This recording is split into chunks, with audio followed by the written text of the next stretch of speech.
Hello.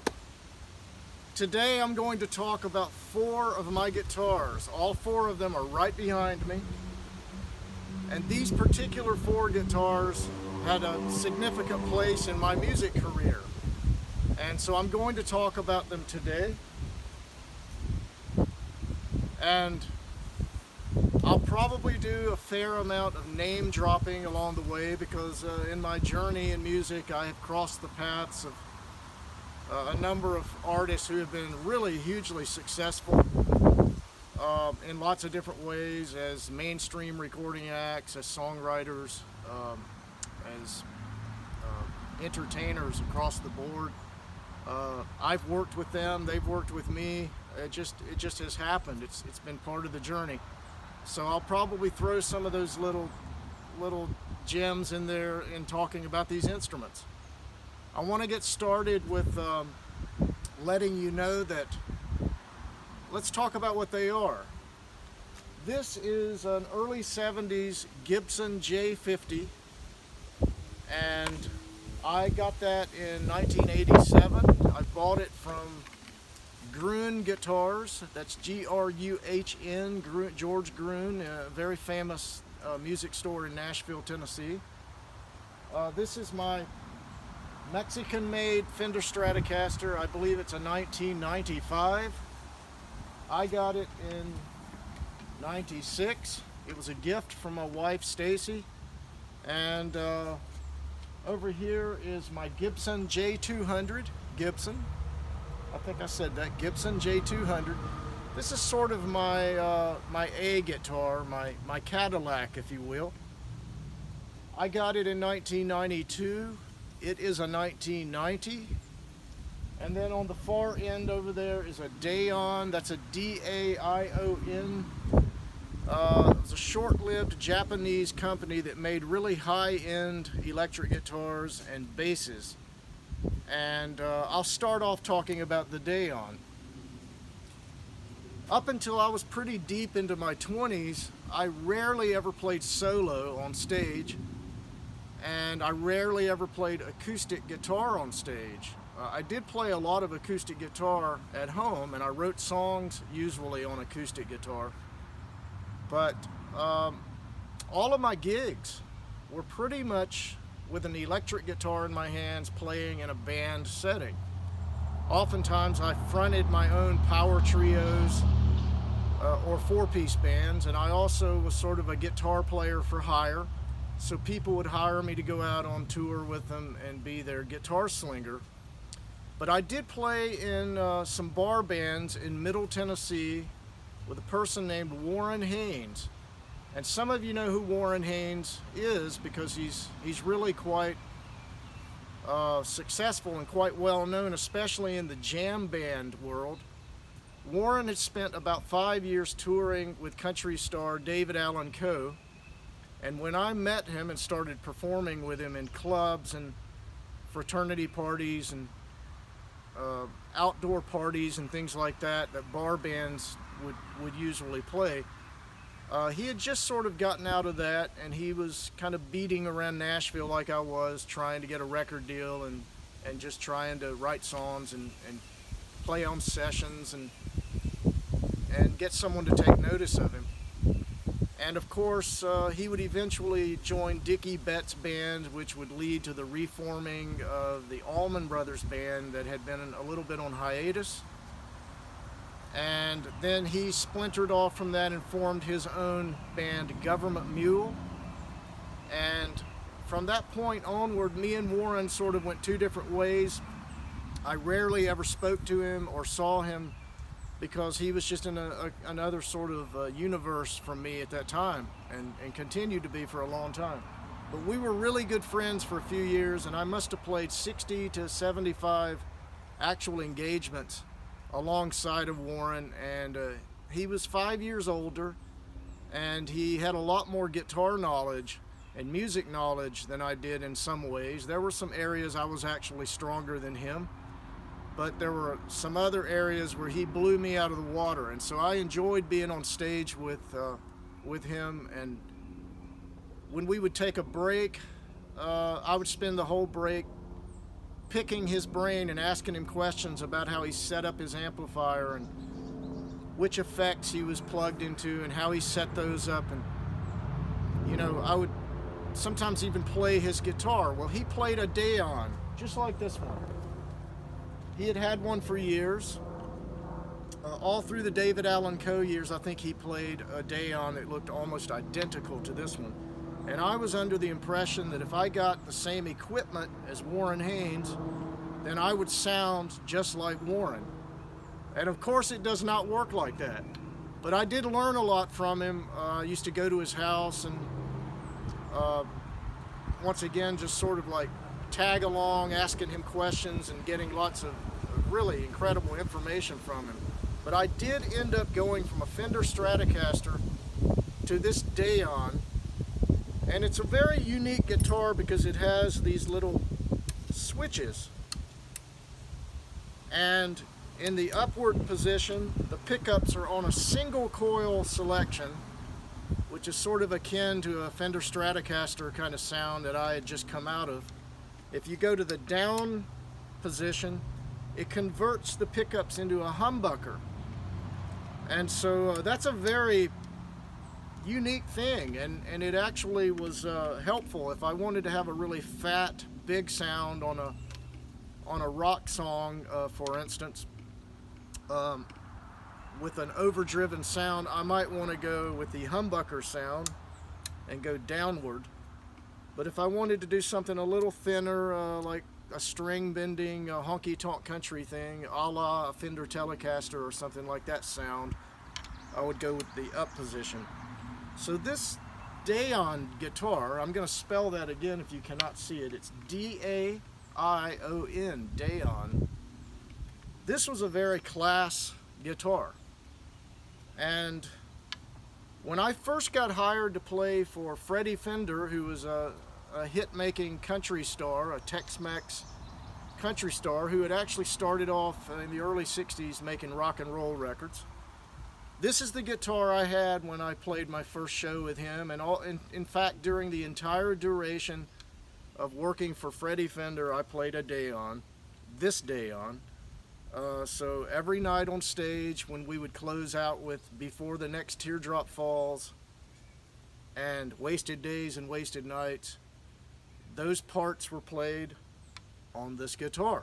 Let's go to another one.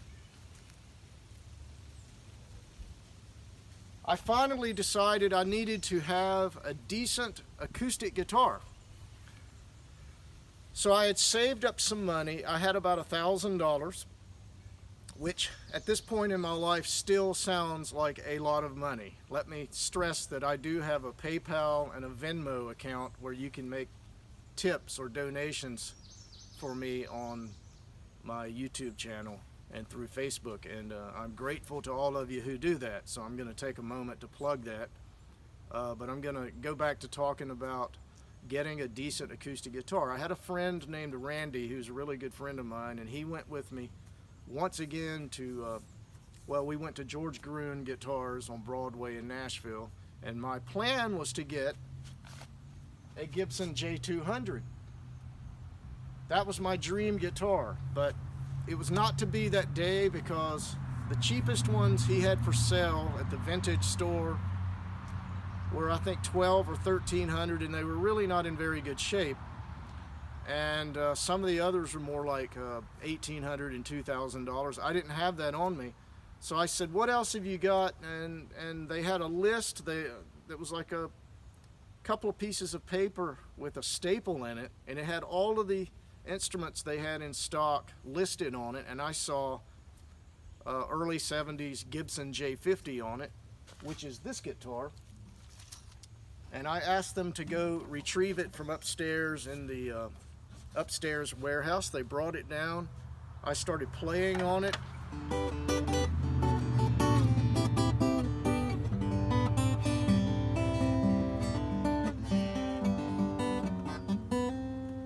And I immediately fell in love with it. I said, "I'll buy it." The price was $450, and that's what I paid for this particular guitar. Now, it became an instrument that I wrote countless songs on, and I started playing for the first time solo acoustic gigs not long after that, because I, for the first time, really could. I had a really nice pickup put in it. It's in the under the bridge saddle, called the LB6. LR Bags makes it, and it sounds very, very warm and acoustic guitar-like, and that really changed my life. I could also play acoustic guitar with my band for the first time if I wanted to go back and forth between electric and acoustic. This J50 just became a very big moment in my music career. And after I met my wife, Stacy Earle, who's a fantastic artist, a fantastic songwriting artist, and we got around finally to making her first album, which is called Simple Girl, and it was on our own little independent label. She loved this guitar so much that she played it on every single track of Simple Girl. I would tune the guitar, and I would put the capo. She uses a capo almost all of the time. I would capo whatever place was appropriate, and then I would sweep through the strings and retune it and tweak it and get it really precisely in tune, and then I would gingerly hand it over to Stacy, and then we would roll the tape, as they say, and she would knock out her wonderfully written songs. Wedding Night, Losers Weep, Next Door Down, In My Way, all of those songs. Some of you know those songs. So every single song on her debut album of Simple Girl is played on my Gibson J50. Well, on day 2, we came back in. I changed the strings to have new strings to start the session. And I sat down and did the whole thing all over again with me putting my parts. I layered my parts over top of Stacy's, and the whole album was intended to be really built on our two guitars and her songs.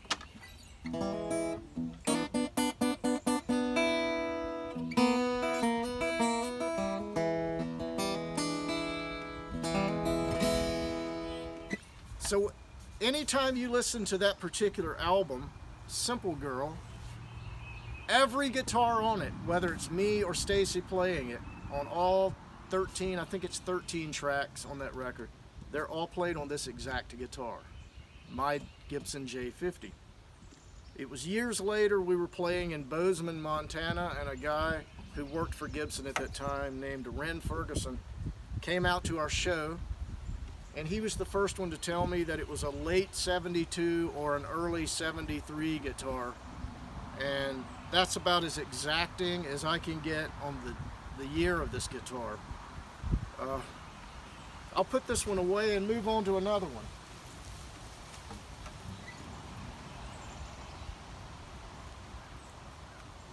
Well, my dream guitar was the one I had seen George Harrison playing in the movie Let It Be. It's called a Gibson J200. In fact, the one you see Harrison playing in the movie was given to him just weeks before they started filming Let It Be. It was given to him by Bob Dylan. And if you look at the cover of the Nashville Skyline album of Bob Dylan's, he's holding a Gibson J200 up on the cover in that photo shot. And it's the same exact guitar you see Harrison walking around playing in the Let It Be movie. You see him, they run through his song For You Blue, which is sort of a pseudo blues song, and he's capoed in the middle part of the neck and playing on it.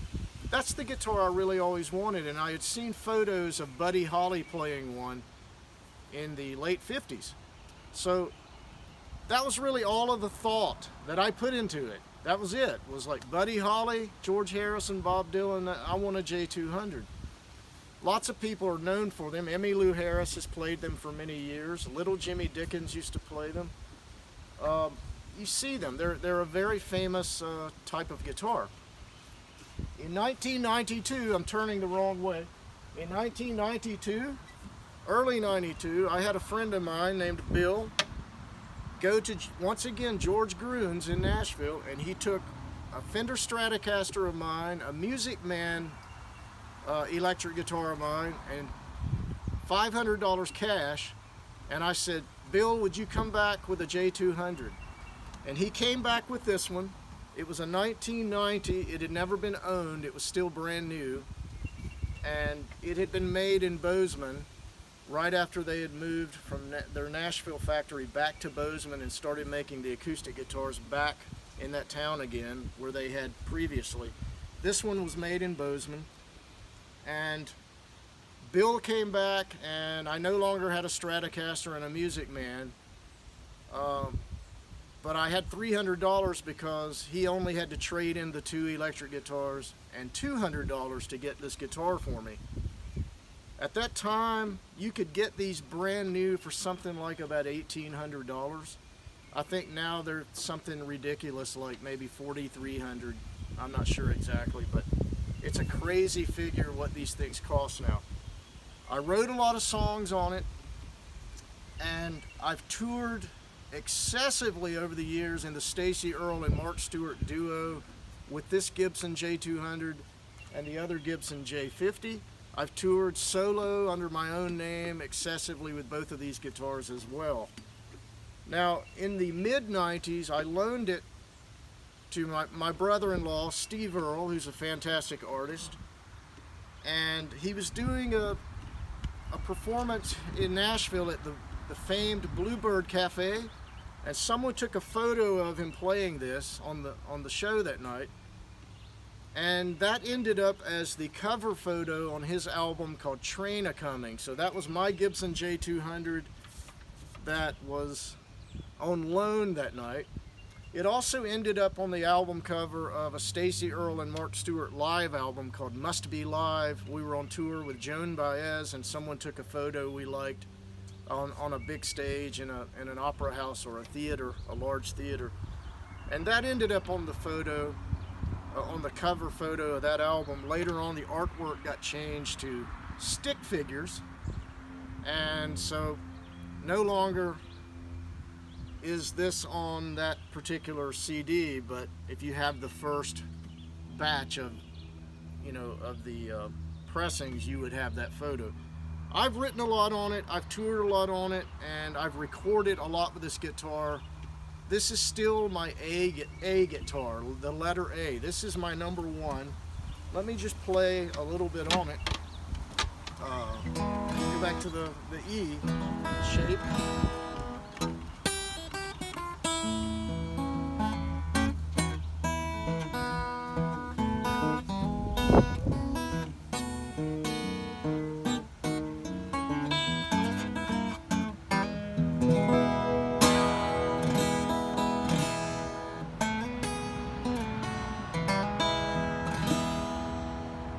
It's a big body guitar, and you can see that it sort of looks big on me, but I'm okay with that. I love the big sound it puts out. The action on the guitar is not terrifically high, so it's actually not quite as loud as my J50, which has slightly higher action, and I can even play slide guitar on the J50, but when I try to play slide on the J200, it becomes, it buzzes out. It doesn't work out so well. The action's just a little bit too low, but it plays like a dream. So if I'm doing a lot of shows on tour, I'll play the J200 for a big portion of the night after night, because it does a little bit less wear and tear on my hands, on my fingers. Let's get to my Stratocaster. Stacy bought me this as a gift in '96.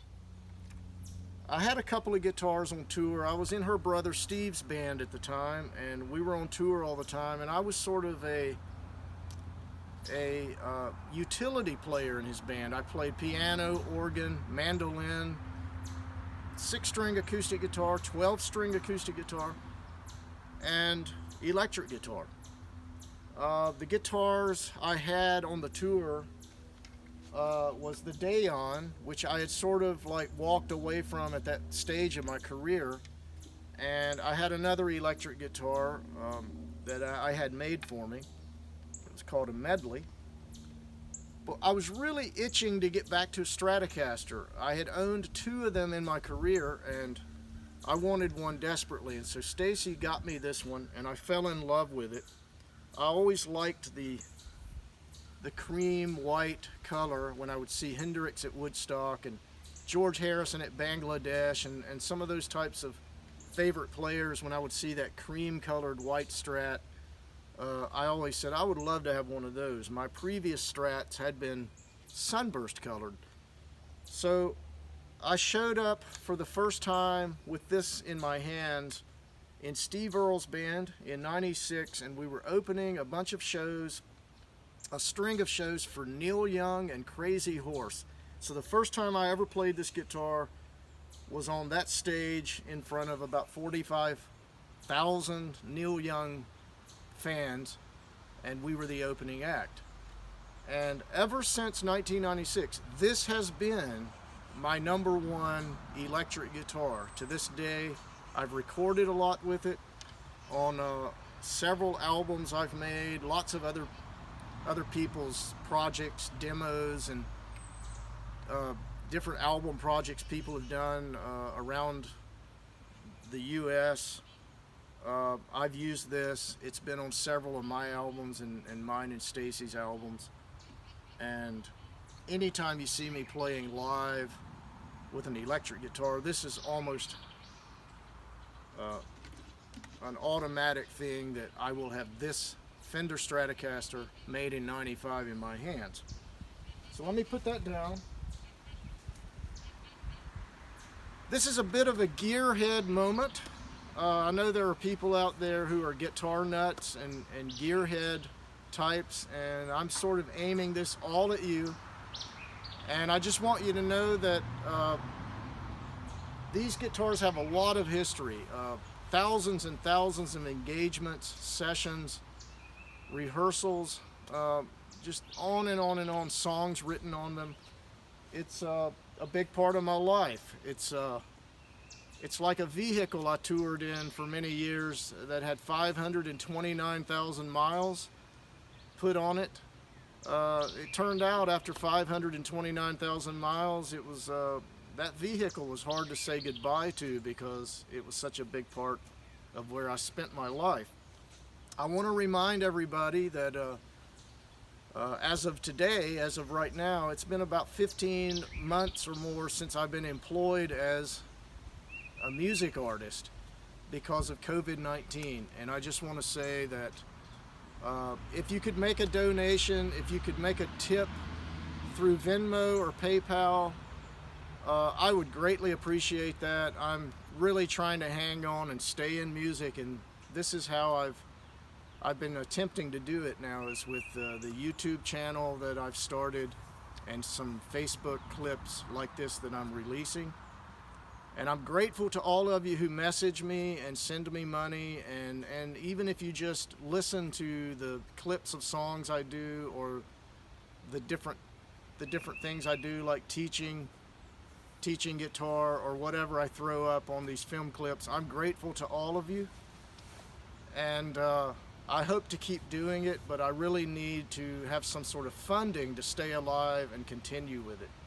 Thanks to all of you. I hope you've enjoyed this, and maybe I'll have another guitar nerd moment down the road and do this again.